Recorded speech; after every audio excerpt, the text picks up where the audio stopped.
بسم الله الرحمن الرحيم. الحمد لله والصلاة والسلام على رسول الله وعلى آله وأصحابه ومن والاه. اما بعد، شیخ الاسلام رحمت الله علیه در عقیده واسطیه چندین حدیث های را ذکر کردند که در آن وصف الله سبحانه و تعالی آمده است. از جمله چنین گفتند: و قوله صلی الله علیه و سلم فی رقیة المریض، و این چنین قول پیامبر صلی الله علیه و سلم در رقیه کردن بیمار. رقیه از کلمه رقا گرفته شده به معنای برآمدن. برای چی از این کلمه گرفته شد؟ و معنایش حمایه کردن. برای چی از کلمه برآمدن گرفته شد؟ برای آنکه غالباً به واسطه رقیه بیماری می براید، برداشته می شود. و بعضی گفتند که مرتبه راقی بلند می شود، برای آنکه مثلا اگر سوره فاتحه، سوره فلق، سوره ناس که خواند، به هر یک حرف هایش ثواب می گیرد 10 ثواب. الحمد گفت 50 ثواب. همین گونه وقتی که به یک بیمار رقیه می خواند، هم تلاوت قرآن کرد، هم برای ضعیف شدن جن ها محنت کرد، هم برای یک برادرش فایده اش رسید به سبب دعای رقیه خواندنش، مرتبه راقی بلند می شود. اصلا رقیه خواندن اجازت است و حضرت جبریل پیامبر صلی الله علیه و سلم را رقیه کردگی هستند، حضرت عایشه رقیه کردگی هستند. پیامبر صلی الله علیه و سلم دعاهای رقیه را تعلیم دادند. و ما ادراک انها رقیه، تو از کجا دانستی که سوره فاتحه رقیه است؟ گفتند. با همین اقرار کردند که سوره فاتحه رقیه است. و رقیه مشروع هست، لیکن بهتر این است که انسان طلب نکند رقیه را. مرا رقیه خوان نگوید، این درجه بلندی توحید است. پیامبر صلی الله علیه و سلم میگه ولا یسترقون. آن 70,000 نفر آدم‌هایی که به جنت به حساب و به کتاب می‌دراید، به حساب و کتاب به این معنی که الله تعالی اقلا به نزدش جیغ زده تو فلان روز فلان گناه را کردی، فلان روز فلان گناه را کردی، فلان روز فلان گناه را کردی، من در دنیا به تو بخش پنهان کردم عیبایت را از مردم. پروردگار، تو عیبهای مرا از مردم پنهان کردی، گفت امروز هم پنهان میکنم، درو به جنت. گفت این آدم این بد نمیدراید، این الکه حساب و کتاب شد. این وقتی که الکه به نزد پروردگار فریاد کرده شد و جواب گوید فلان روز فلان گناه را کردی، گفت این عذاب الکه. این آسان نیست در پیشگاه پروردگار راستی جواب گفتن. اما 70,000 نفر همین خیلم نمیشن. الله تعالی نمیپرسد به ها. 70,000 نفر خیلی کم. یک خانواده ما 200,000 آدم دارد. عینی ها به امت اسلام از روزی که پیامبر صلی الله علیه و سلم تا روز قیامت 70,000 کس است. بسیار کم. صحابه ها در بعضی روایت آمده است که زیاده از 100,000 نفر بودند. خب علمای اگر حساب کنیم زیاده از 100,000 عالم بودند در عصرهای پیش. بنابراین آن آدم هایی که 4 صفت ذکر کردن، یکی همین 4 صفت ولا یسترقون، طلب رقیه نمی کنند. داملا یا دعا بخوان، داملا یک من خواندمانید، داملا یک دعا تید نمیگوید. برای چی؟ برای آنکه مقصود شریعت این است که بنده در پیشگاهی بنده دیگر محتاج نشود. انما اشکو بثی و حزنی الی الله، من شکایت خودم، غم و غصه خود را به الله تعالی میکنم. یعنی منهج پیغمبرها همین است و پیغمبر صلی الله علیه و سلم مردم همین گونه تربیت کردند که حرکت کنند تا اینکه در مسئله های به مردم آنی که احتیاج دارد نکند. برای آنکه اصلا رقیه را خوب است که بی پول خواند. وقتی که بی پول میخواند و وقتی که شما التماس میکنید، یعنی گویا که شما التماس دارید احتیاج، اما دکتر این به دکتر هیچ گپی ندارد. ولی بعضی علما به دکتر هم نمی رفتند توکل به الله تعالی میکردن، سبب های شرعی میگذارن. توکل به الله همون وقت توکل به الله میشد که سببم گرفته باشد. بدون سبب توکل کند توکل میشد. توکل نه، توکل. توکل گرفتنی سبب و تکیه کردن به الله تعالی. لیکن سبب شرعی هم سبب است. مثلا پروردگار مرا شفا ده، گفته دعا کنید، سبب گرفته دعوتش میشه. بنابراین رقیه بیمار، علما رحمت الله علیهم در تاریخ یگان عالم را نمیدانم که برای خود رقیه خوانی را یک گویم کسب یا اینکه با همین مشهور شده است مولای جنبرار، مولای جنخان، این خیل نبود در تاریخ. عالم بودن، مفتی بودن، قاضی بودن، مدرسی مدرسه بودن، خطیبی مسجد بودن. یگان بیمار آمده یگان شکایت کنند، یک دو آیت میخواندن، صوف میکردن. لیکن مخصوص از سحر تا بگاهی و فقط با همین نامی جنخانی و رقیه خانی و زندگی هم از بالای همین نبود در تاریخ اسلام. مفتی بودن، چه خیلی گفتیم، قاضی بودن، عالم بودن، خطیب جمعه بودن، امام مسجد بودن. با وجود همین یگان محتاج بیاد میخواندن. یا اصلا پیامبر صلی الله علیه وسلم بیمار را وقتی که میدیدن خود رقیه میکردن بدون طلب. وقتی که پیامبر صلی الله علیه وسلم بیمار شدن، حضرت عایشه رقیه کردن. پیامبر صلی الله علیه وسلم طلبم نکردن از عایشه. وقتی که عایشه رضی الله عنها رقیه کردن، پیامبر صلی الله علیه وسلم رقیه نخوانم نگفتن. یعنی شما وقتی که بیمار عیادت میرید بخوانید، خوانید 7 مرتبه سوره فاتحه خوانید، صوف کنید. یا اینکه خودتون بیمار باشید یا فرزندتون بیمار باشه، آب بگیرید 7 مرتبه سوره فاتحه را به آب نزدیک شده خوانید، بعد هم آبتید خورد. ابن القیم رحمت الله علیه میگه که در مکه بیمار شدم، نه طبیب بود و نه دوا. نه طبیب بود نه دوا بود. با آب زمزم و سوره فاتحه خود را طبابت کردم. حتی یک آدم وقتی نماز جمعه در صف پیش نشسته بوده است، وقتی پیشابش سخت تنگ میکند، اگر رود برآید از مسجد، دیگه نماز از دست میدهد. آبی زمزم خورده است، به جای اینکه مثلا خودش حاجتی به حاجتخانه دارد، باز آبی زمزم خورده است، برای اینکه آبی زمزم شفا هست. خلاصه رقیه اجازت است از نگاه شریعت، سنت است. پیامبر صلی الله علیه وسلم دعاهای تعلیم دادن و آیات‌های را گفتن که این آیات‌ها برای رقیه هست. مقصد برای رقیه محض برای رقیه نیست، برای بیمارها خوانده می شود. فقط با آیت قرآن و حدیث‌های پیامبر صلی الله علیه وسلم و دعاهای درست باشد. اگر رقیه با سخن‌های نامعلوم باشد، معنا ندارد، هیچ کسی معنای آن را نمیداند، یا سخن‌های باطل و شرکی باشد، این نوع رقیه حرام است. در آن رقیه پیامبر علیه السلام گفتند که ربنا الله الذی فی السماء، پروردگار ما ذاتی که ما را آفریده است، او الله است نامش. الذی فی السماء، پروردگاری که در آسمان است. تقدس اسمک، پاک است نامت. پروردگار ما اللهی که در آسمان است. گفتن شاهد این است که الله تعالی در آسمان است. در آسمان به معنای در بالای آسمان ها هست. در آسمان یعنی در جهتی بالا هست.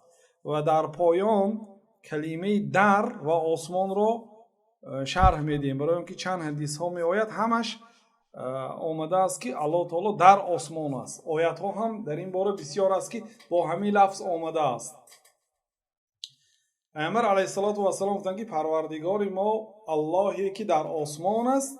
تقدس اسمک، نامت پاک است. نام الله تعالی از هر عیب و کمبودی پاک است. نامهاش نامهای زیبا و نامهای به خود مناسب است. در نامهایش الله تعالی یگانه است. بعضی انسان ها خودش بزرگ باشده نامش بی‌زیب است، مثلا، یا نامش نادرست است، یا نامش نام عیبناک است. الله سبحانه وتعالى نامهاش پاک است. امرک فی السماء والارض، فرمانی تو در آسمان هم اجرا می شود، در زمین هم اجرا می شود. یعنی فرمانهای کونیش.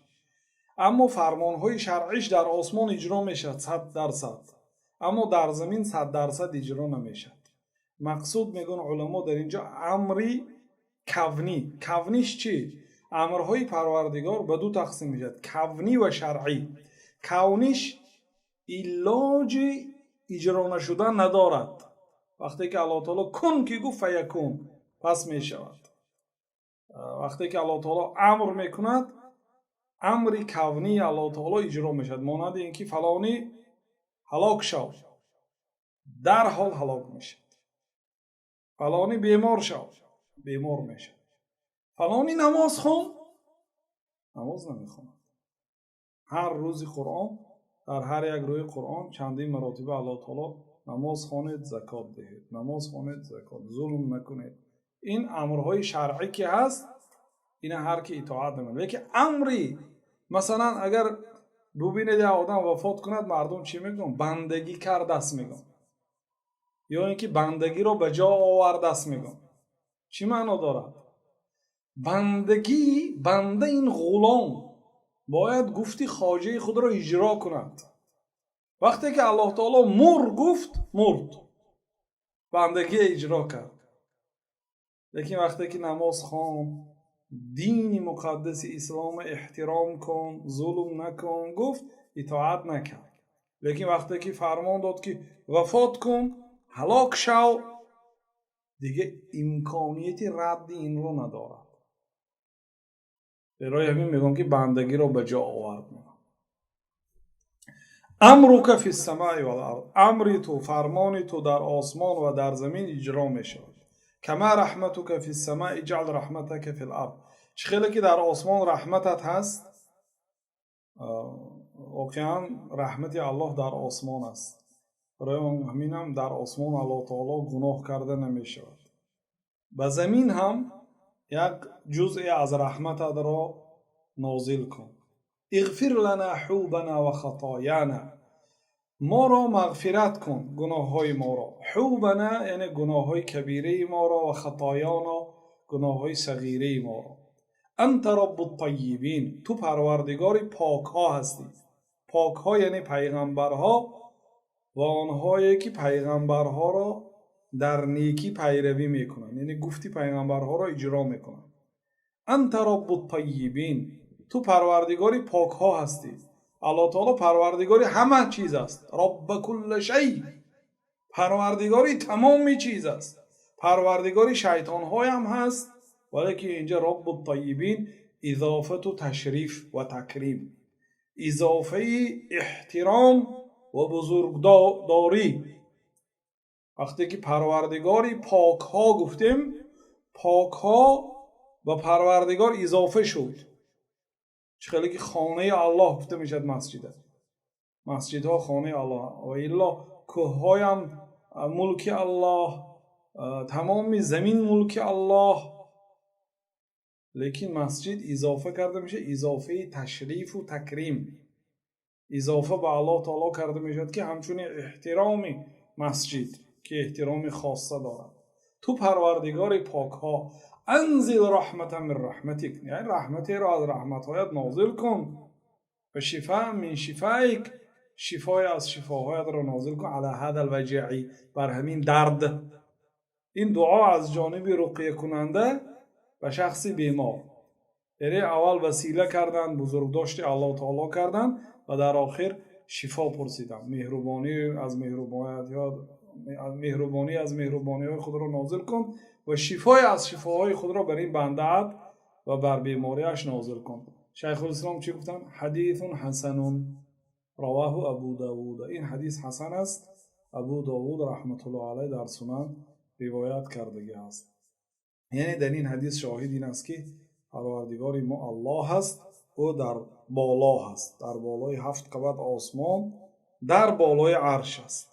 از الله تعالی بالا دیگه چیزی نیست. قوله الا تأمنونی و انا امین من فی السماء رواه البخاری و غیره. پیامبر صلی الله علیه و سلم در دیگر حدیث داد که آیا شما مرا امانت نگهدار نمی حسابید؟ حالا آنکه من امینی آن ذاته که در آسمان است، من امانت نگهداری الله هستم، شما مرا امانت نگهدار نمی حسابید. من گفتی الله تعالی را تغییر نداده به شما میرسانم. اگر من خیانتکار میشدم الله تعالی به من وحی نازل نمیکرد. من امانت نگهداری آن ذاتی که در آسمان است، شما مگر مرا امانت نگهدار نمی حسابید؟ وقتی که مال تقسیم کردن پیامبر صلی الله علیه و سلم به بعضی انسان ها پول بسیار میدادن، به بعضی آدم ها کم. بعد گفت که یک شخص این تقسیمات گفت در این تقسیمات رازگی الله تعالی اراده کرده نشد، عدالت نشد. گفت اعدل یا محمد، گفت عدالت کنه ای محمد، تو عدالت نکردی. بعد پیامبر صلی الله علیه و سلم وی حق، وای بر حال تو، من یعدل اذا لم اعدل، او کی عدالت میکنه اگر من عدالت نکنم؟ اگر پیغمبر علیه السلام عدالت نکنه دیگه کی عدالت میکنه؟ واقعا راست گفتن. بعد همین گپ را گفتن که من امینی آن ذاتی که در آسمان است. یعنی در این آیت، در این حدیث اثباتی این که الله سبحانه و تعالی در بالای 7 قبض آسمان است و در جهتی بالا است. و قوله، و در دیگر حدیث پیامبر صلی الله علیه و سلم میگه والعرش فوق ذلك، عرش در بالای بحر است، والله فوق عرشه، و الله تعالی در بالای عرش است، و هو یعلم ما انتم علیه، الله تعالی میداند آن کاری که شما میکنید. اصلا این حدیث حدیثی دراز است، حدیث حسنون، شیخ الاسلام میگه حدیث حسن است، رواه ابو داود و ترمذی و غیرهما. این حدیث را ابو داود و ترمذی و غیر آنها روایت کردند. این حدیثی دراز است. پیامبر صلی الله علیه و سلم روزی به صحابه گفتند که این چی است؟ گفتن ابر را نشان داده. گفتن که ابر است. بعد 3-4 نام های مرادف ابر را نام گرفتن. بعد صحابه گفتن بله این ابر است. بعد پیامبر صلی الله علیه و سلم گفتن که مابین زمین و مابین آسمان چقدر هست؟ صحابه ها گفتن نمیدانیم. پیامبر صلی الله علیه و سلم گفتن که 500 سالینه راه هست در یک روایت. بعد غفصی آسمان یکم رو پرسیدن میدانید عددش رو؟ گفتن نمیدانیم. مابین زمین و آسمان است. گفتن غفصی آسمان یکم. بعد بین آسمان دوم و سوم را گفتن، یکم و دوم سوم چهارم پنجم میخواد. بعد با آسمان هفتم رفتن، گفتن که در بالای وای آب است. گفتن در بالای آسمان هفتم و در آخر در بالاترین منزلت عرش است و عرش تمام مخلوقات را احاطه کرده است. والله فوق العرش، الله تعالی در بالای عرش است. گفتن هر یک عملی که شما اجرا میکنید الله تعالی با خبر است. خب این حدیث دلالت میکند که الله سبحانه و تعالی در بالای عرش است و عرش از همه مخلوقات بلند است. و قوله للجاریه، این چون قول جناب رسول الله صلی الله علیه و سلم به جاریه، به یک دخترچه کنیزه که معاویه ابن حکم رضی الله عنه بود. در روایت ها آمده است که معاویه او را یک شپاتی میزند هر وقتی غضبش، کنیزه کش را. بعد پشیمان میشود و آمده به پیامبر صلی الله علیه و سلم میگوید که همین مقصد کنیزه که زدم، میترسد از الله تعالی که فردا به همین زدگیش جزا داده میشود. بعد به پیامبر صلی الله علیه و سلم پیشنهاد میکند که افلا اعتقها، یا آزاد کنم او را یا رسول الله، به خاطر اینکه زدم آزاد کنم. بعد پیامبر صلی الله علیه و سلم بله میگم بیار به نزد من آور. وقتی که میبیارد پیامبر صلی الله علیه و سلم 2 سوال میدهند. این دلالت میکند که اگر غلام ایمان آوردم گوید و صاحبش او را آزاد کردنی باشد، یا به رتبه امتحان کرده شود، برای آنکه احتمال است که برای آزاد شوی ایمان آورده باشد. برای آنکه اصلا در نزد جماهیر علما باید غلام مسلمان آزاد کرده شود، نه کافر. الله تعالی در بسیار جاهای قرآن مطلق گفته است که فتحریر رقبه، شما غلام آزاد کنید، غلام آزاد کنید، غلام آزاد کنید. غلام آزاد کردن ثواب عظیم دارد. لیکن در یک جا میگوید که فتحریر رقبت مؤمنه، شما غلام مؤمن آزاد کنید. انا همین علما میگن که حمل المطلق علی المقید، این قاعده اصولی هست. سخنهای مطلق الله تعالی را به سخنهای مقیدش حمل کرده میشد. یعنی در تمام جاها الله تعالی غلام آزاد کن گفت، در یک جا غلام مسلمان آزاد کن گفت، یعنی مقصد غلام مسلمان است، فقط غلام مسلمان آزاد کرده میشد. بنابراین پیامبر صلی الله علیه و سلم امتحان کردن. سوال یکم همین است که عین الله گفتن، الله تعالی در کجا هست؟ کلمه عینه به همان چیز داده میشد که او دارای مکان باشد. و الا این سوال از جانب پیامبر صلی الله علیه و سلم اگر الله تعالی مکان نمیداشت، سوالی بی منطقی میشد، سوالی بی آدابی میشد. عین الله، پیامبر صلی الله علیه و سلم عالم ترین امت درباره الله تعالی هستند. در کجا الله؟ عینه در لغت عرب به معنای در کجا هست و در کجا رو به یک چیزی گفته میشد که به مکان دارد. و وقتی که ما الله تعالی مکان دارد میگیم، این معنی آن ندارد که الله تعالی در داخل همون مکان باشد. لیس کمثله شیء، مانند الله تعالی چیزی نیست. سپس وقتی که الله تعالی مکان دارد میگیم، این معنی آن ندارد که الله تعالی به مکان محتاج است. نه، لیکن قولی پیامبر صلی الله علیه و سلم که عین الله، الله تعالی در کجا هست، این دلیل بسیار روشن و واضح هست که الله سبحانه و تعالی در یگان جای هست. عین الله، بعضی علما میگن که فیه دلیل علی جواز سؤال عن الله بعینه، این دلالت می‌کند که الله تعالی در کجا هست گفته پرسیدن اجازت هست. پیامبر صلی الله علیه و سلم پرسیدن قالت فی السماء، دخترچه گفت که الله تعالی در آسمان است، یعنی به معنای در بالا هست. من انا، سوال دوم، من انا، من کی؟ گفت که انت رسول الله صلی الله علیه و سلم، شما رسول الله هستید. گفتن که اعتقها فانها مؤمنه، آزاد کن که این مؤمن است. این حدیث بسیار دلالتی وسیع و روشن میکند که الله تعالی در بالا هست.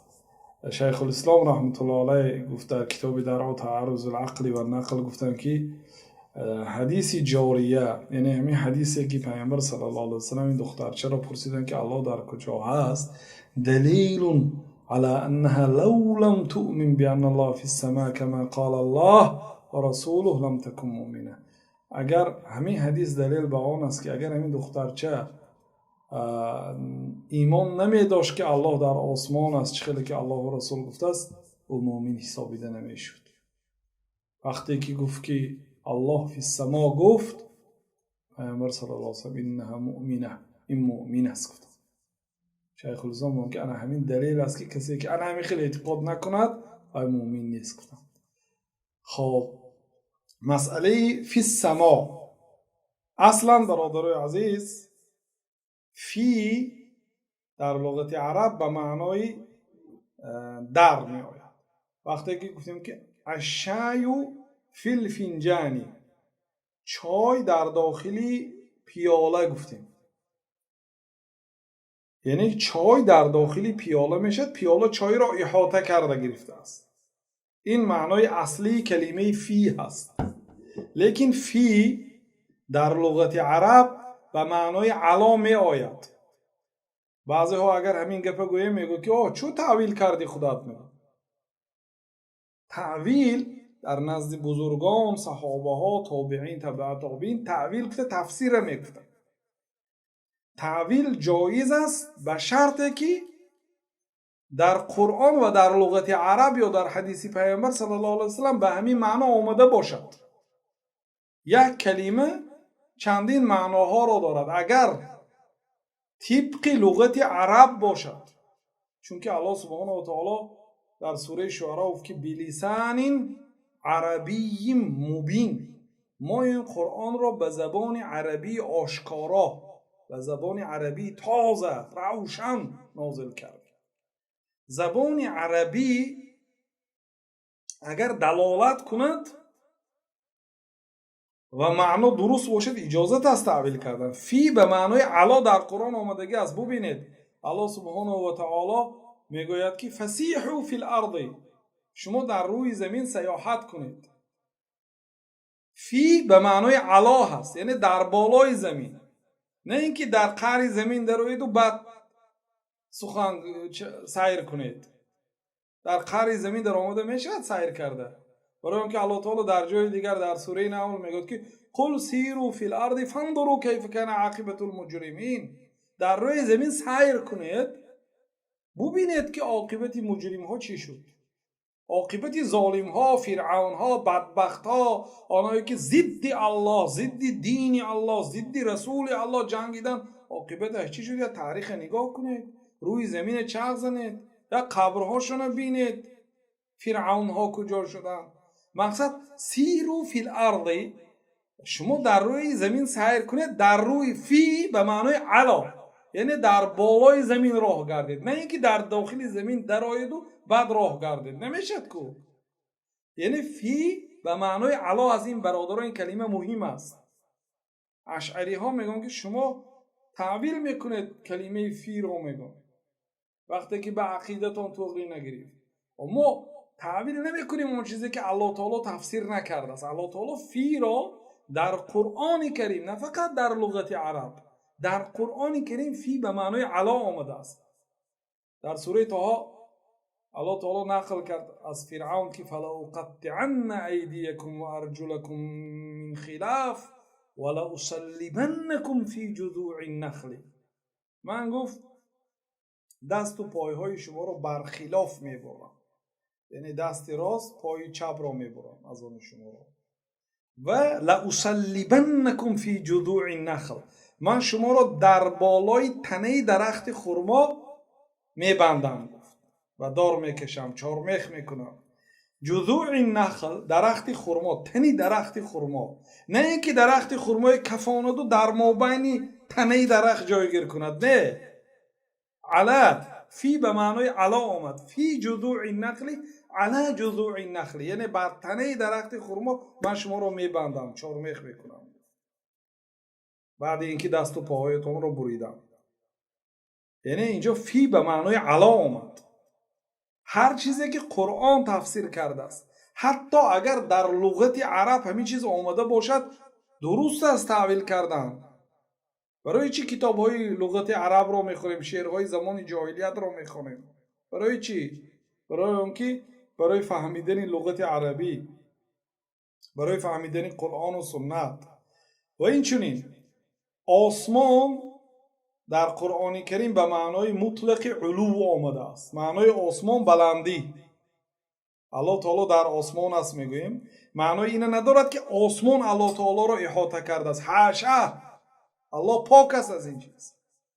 الله تعالی ذات کبیر است، ذات بزرگ است، او را چیزی از مخلوقاتش احاطه کرده نمیتواند. الله تعالی بیرون از مخلوقات است، بیرون از عالم است.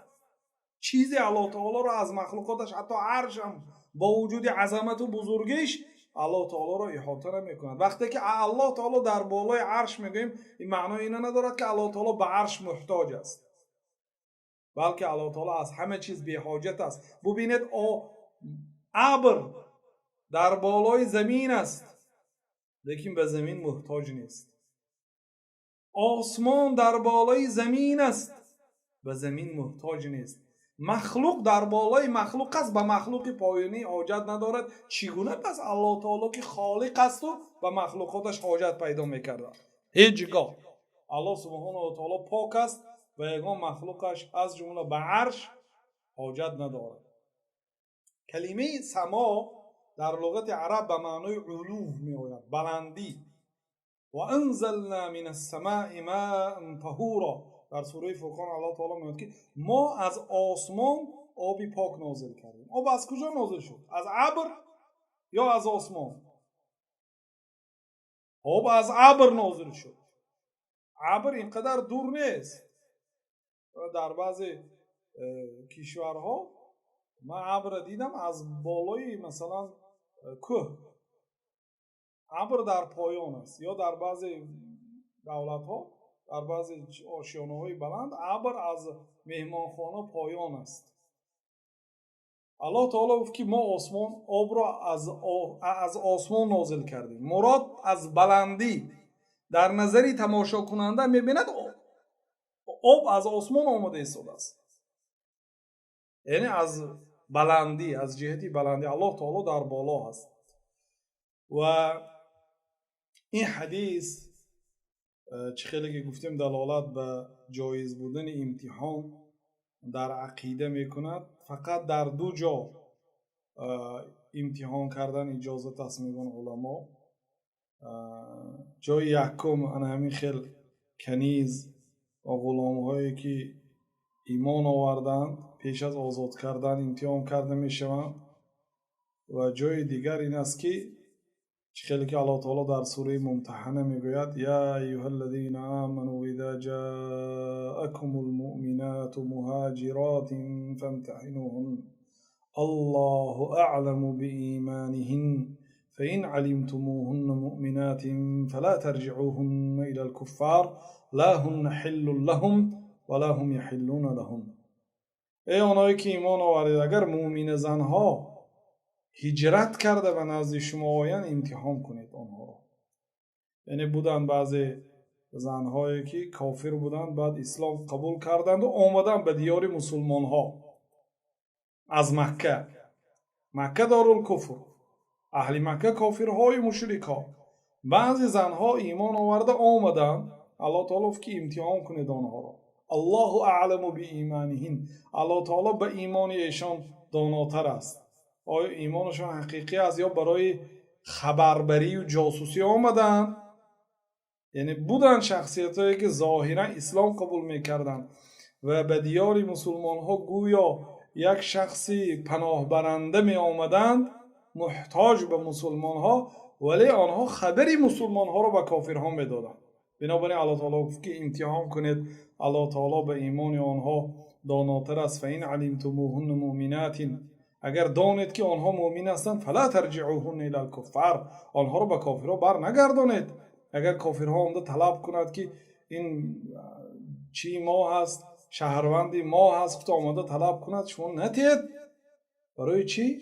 لا هن حل لهم، این زنهای مسلمان به کافرها حلال نیستند. ولا هم یحلون لهن، مردهای کافرها به مسلمان زنها حلال نیستند.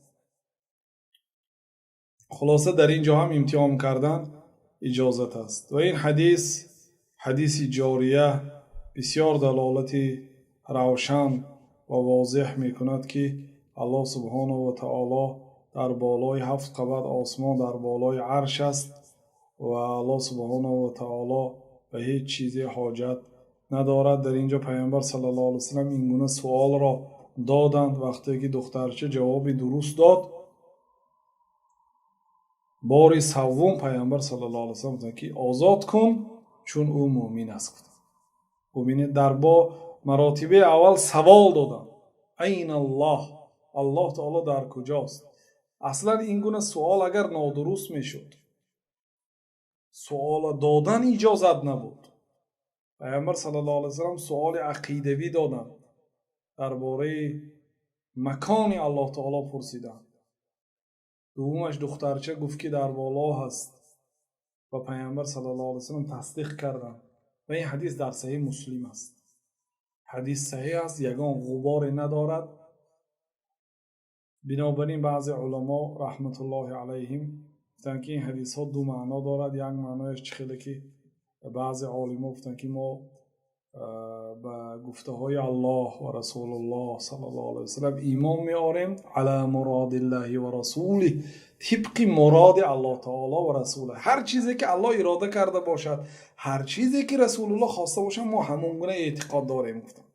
و بعضی علما تعویل میکردن مانند علمای اشاعره که در این باره ما در دیگر صحبت ها گفته گذاشتیم و انشاءالله در صحبت آینده هم در همین موضوع شیخ الاسلام رحمت الله علیه یک چند حدیث های صحیح را ذکر میکنن که در آن وصف الله سبحانه و تعالی در بالا بودنش با ذاتش و با علمش همراهی مردم بودنش را در آن حدیث ها ذکر شده است و در همین قدر کفایتی میکنیم. والله اعلم و صلی الله و سلم علی نبینا محمد و علی آله و صحبه اجمعین.